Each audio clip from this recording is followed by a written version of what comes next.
دره مومیاک که به نام دره پادشاهان نیز شناخته می شود، یکی از مشهورترین و مهمترین مکانهای باستانی مصر است. این دره در نزدیکی اقصر در کرانه غربی رودنیل واقع شده و به عنوان محل دفن فراعنه و اشرافیان بزرگ دوران پادشاهی جدید مصر از حدود 1539 تا 1075 قبل از میلاد استفاده می شود. در اینجا با برخی از جزئیات مهم درباره دره مومیاک اشاره می کنم. دره مومیاک یا دره پادشاهان در یک منطقه بیابانی و سنگی واقع شده است. این دره به دو بخش تقسیم می شود: دره شرقی و دره غربی، که بیشتر مقبره‌های مهم در دره شرقی قرار دارند.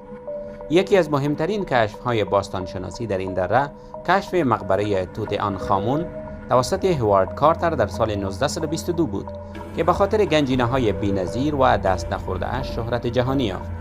مقبره‌های دیگر نیز حاوی گنجینه‌ها و آثار هنری ارزشمندی بودند که بسیاری از آنها اکنون در موزه‌های سراسر جهان نگهداری می‌شوند. دره پادشاهان نه تنها یک مکان تاریخی است، بلکه یک منبع بی‌پایان از اطلاعات درباره تمدن مصر باستان و باورهای مذهبی و فرهنگی آن دوران می‌باشد.